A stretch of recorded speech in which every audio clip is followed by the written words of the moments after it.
Good morning, good evening, good afternoon, and remember, context is everything. Media Network founder and CEO John Michael is reading a book, a self-help book, called Dissolving the Ego and Realizing the Self.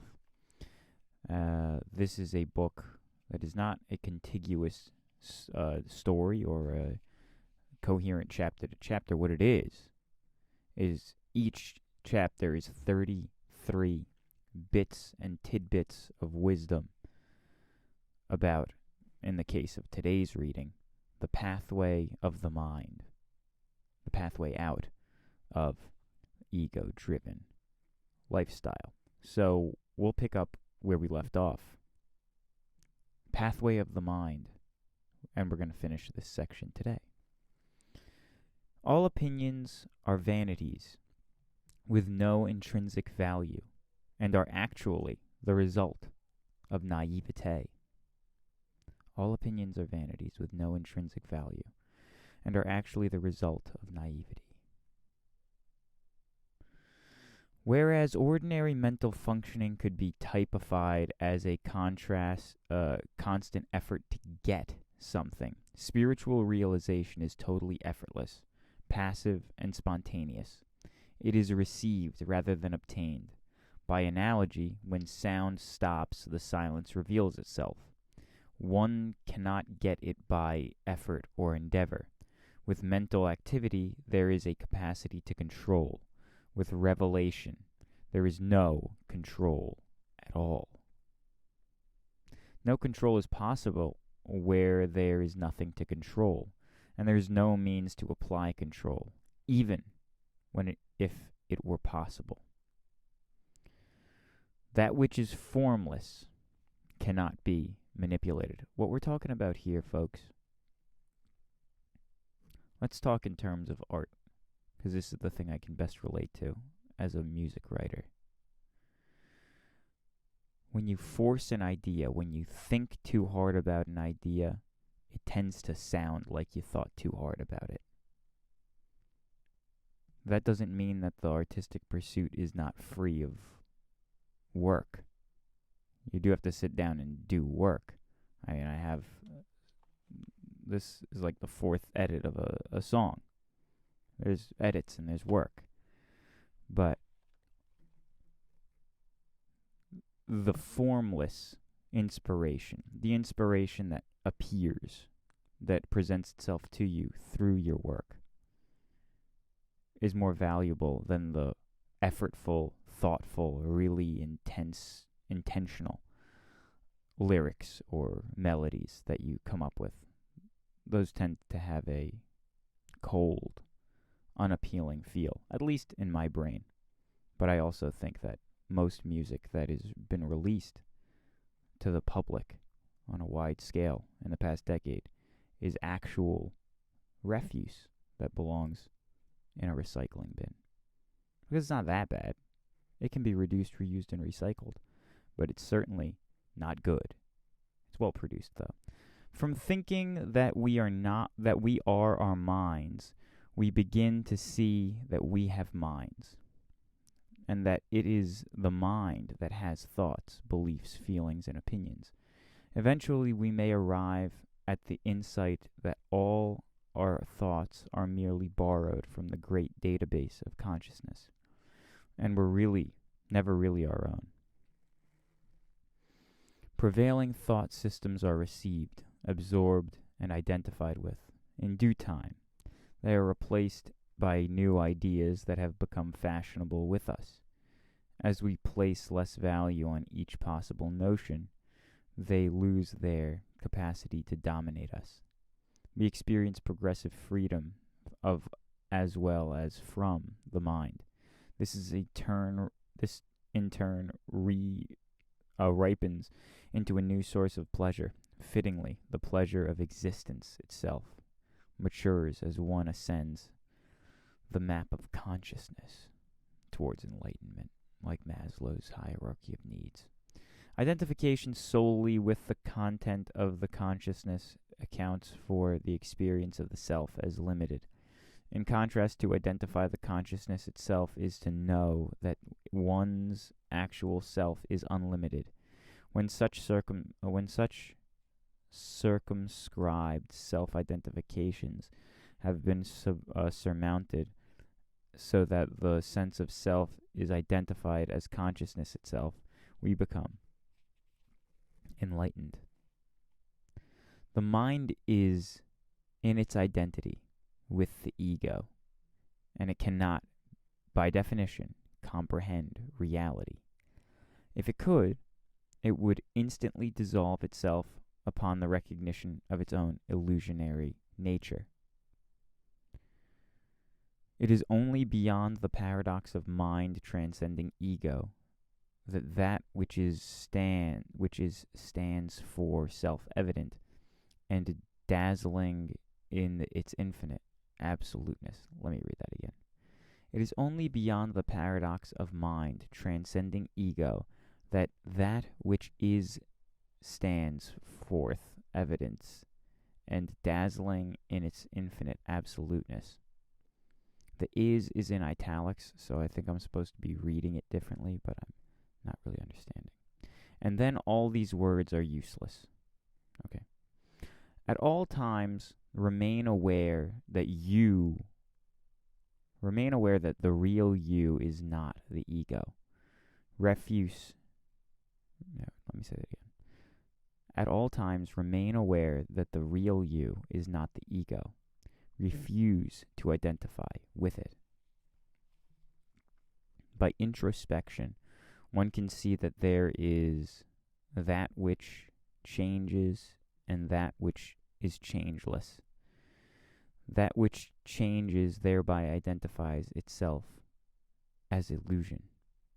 The mind can only know about, rather than truly comprehend, essence, which is a non-verbal realization in which consciousness and essence are united as oneness. It is a relief to let the mind become silent and just be with surroundings. The well-disciplined mind should only speak when requested to perform a task. Untrained minds become an unruly, on-stage performer and a nuisance. The self needs to learn respect for the self and the silence of the presence. By observing the mind, it becomes apparent to the self that the self represents the disruptive, unruly child who constantly seeks attention. That on-stage bit, I feel like I can kind of relate to that. Because if you think in English, if you think in words and full sentences, sometimes there is a tone to your thought voice. And that tone may be snarky, may be self-loathing, but at some level, it is performative. And I know that I've had wafts of seeing, those little moments of seeing, that my inner voice is almost acting.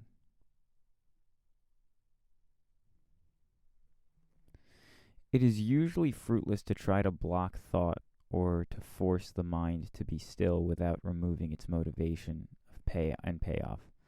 Its motivational roots can be identified and surrendered. It is then surprisingly possible to make a decision. Just do not think about it. This is made possible by aligning with the infinite silence, out of which thinkingness arises. It is located not between, but just before the emergence of thought. That's generally where good ideas come from, right? If you're whistling away into sleep, the good ideas come and you're like, oh no, I gotta get up and write it down. The undoing of domination by the mind can be accomplished by one single step: humility, which is reinforced by simply recognizing the mind is not sovereign, omniscient, or even capable of telling truth from falsehood. Here's a question. How can one silence the mind? I don't know. Let's see. Here's the answer. One cannot. It stops of its own accord when the energy of interest is removed. It is of greater service to merely disown it and stop identifying with it as my mind. Thoughts are the automatic consequence of a specific collaborated level of consciousness, plus personalization, by which they gain value. With relinquishment of the activation of memory, one lives in the emergent instant rather than hanging on to the past or anticipating the future. Here's a question for you. What replaces the mind when it disappears? Answer. Divine wisdom unfolds. Consciousness awareness remains, but it is an autonomous quality or condition. Loss of mind does not result in nothingness. On the contrary, it is replaced by allness. The leaf is not the tree. It is safe to abandon any identification with what one thinks or believes one is, for none of it is real, and nothingness is purely an imagination. The less one thinks, the more delightful life becomes. I think that is a fair statement after you've done a certain amount of thinking to establish your strong morals, understand those, and have a decently realistic view of the world. Then, the less you think, the more pleasurable life becomes. But who am I to say? To refuse memory, which is a vast storehouse of illusions, leads to clear approach to self-inquiry. It leads to the discovery that there is no actual who. There is only awareness. You're not a who, but a what. With self-inquiry, one examines the basis for faith and beliefs, and by instituting spiritual techniques and criteria, one proceeds to discover the inner validation of spiritual truths for oneself. Thus, the field of inquiry is the function of consciousness awareness, and the manner in which it contextualizes the inner experience of self, others, and divinity. The inner process is primarily one of de-energizing illusions rather than one of acquiring new information. The experiencer is the perceptual edge of consciousness and awareness that is independent of nature and of data being processed. It is this quality that one identifies with as me or I. With observation, it will be recognized that this function is autonomous and impersonal, although the self claims it is identity. The experiencer is not a who, but an it. It is autonomous function. It is an autonomous functionality. It is comparable to a multifunctional processing probe facility. The ego and self thrives on the experiencer quality, and it is actually addicted to it. The mind thinks that it will go blank and become a void without the constant linear input of information and focus on what's going on. Yet at night, sleep is welcome. It is a welcome relief for the experiencer's endless chatter.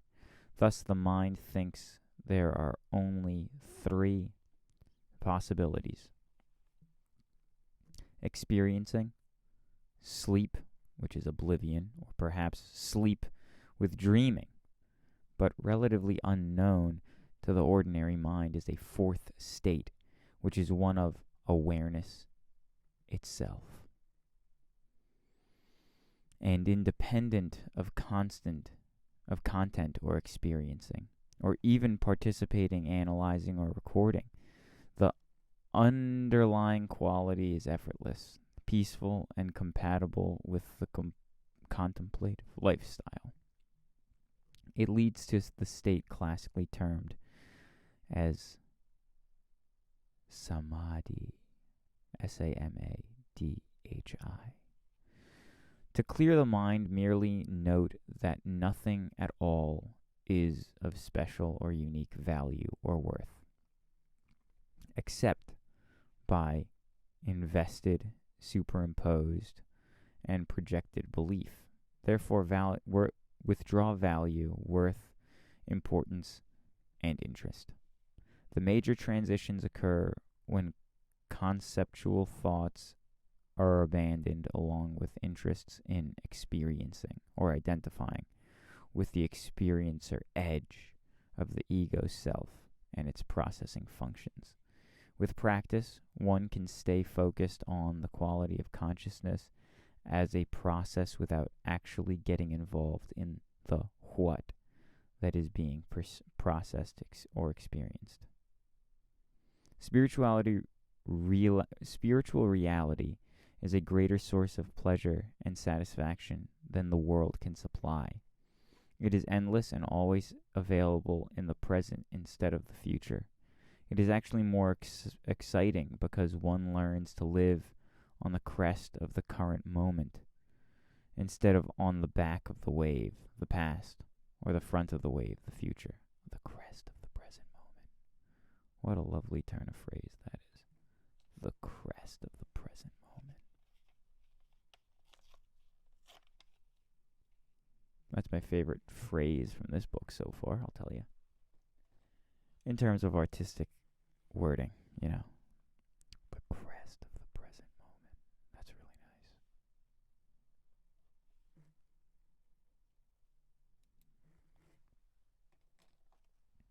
Carrying right along. When the mind stops talking, one is aware. There's a greater freedom from living on the knife's edge of the moment than being a prisoner of the past or having expectations of the future. The crest of the present moment. When the mind stops talking, one is aware that one is life. This enables full perception. One then stops reacting to life so that it can be enjoyed with serenity. As the payoffs of the ego are refused and surrendered, its grip on the psyche lessens and spiritual experience progresses as the residue of doubt are progressively relinquished. As a consequence, belief is replaced by experiential knowledge, and depth of intensity of devotion increase and may eventually supersede and eclipse all other worldly activities and interests. Eventually, it is recognized that form is constituted by the formless, and that they are one in the same. But until that realization occurs, form itself is a distraction and a delay that is best avoided. How can one facilitate progress? That's a question. Here's the answer. That is a natural curiosity. Choice results in proclivities that become habitual mindsets of attention. Within each moment are all the necessary elements of realization. Look for the essence rather than just appearance. Everything is perfect if seen as it really is. Everything is exactly the way it is supposed to be, whether it is shiny and new or rusty and dusty. Avoid adjectives, for they are all projected, mentalized qualifications. Later, one can even drop verbs and adverbs, for nothing is actually doing anything. It is just innately. It is just innately. Transition is a phenomenon that stems from within the observer who sees a sequence as a verb. If seen in less than 1/10,000th of a second, everything appears to be stationary. Error occurs when we cling to belief that I am that. Truth is unveiled when we see that one has that or does that instead of is that.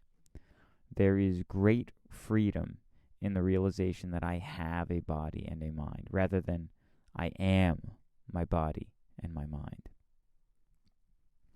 Once the fear of death is transcended, life becomes transformed experience, because that particular fear underlies all others. Few people know what it is to live without fear, but beyond fear lies joy, as the meaning and purpose of existence becomes transparent. Once this realization occurs, life becomes effortless, and the sources of suffering dissolve. Suffering is only the price we pay for our attachments. Suffering is only the price we pay for our attachments. Oh my goodness. A major deterrent to spiritual evolution and transcending identification of itself with one's mind is the processing of data, symbols, and words via random mentalization, which is presumed to be thinking. There is no necessity for an I. There is no doer. All is doing itself spontaneously. The ego and mind is afraid that if it doesn't think, it will get bored, cease to exist. The problem of boredom is relatively easy to transcend simply by seeing that boredom is just the frustration of not being amused by interesting thoughts. To transcend the thinkingness interest should really be refocused on searching for the substitute out of which thinkingness arises. By understanding and accepting the nature of the ego, it is transcended and finally collapses and disappears when all of its positionalities and their resultant dualities have been surrendered. The ego does not become enlightened, but instead disappears and collapses. It is then replaced by transcendental reality, as described by the Buddha, that is, the Buddha nature. Just as the sun shines forth when the clouds disappear, the reality of self shines forth of its own revelation, realization, and enlightenment. Well, that's it for today, folks. Thank you for listening. My name is John Michael at the Context is Everything Media Network. I forgot to ask if you were listening about 3 minutes in, if you could subscribe. So I'm going to ask now.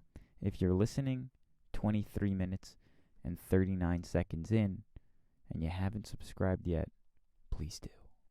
God bless. Goodbye. Have a lovely day. Have a lovely evening or whatever time you're watching this.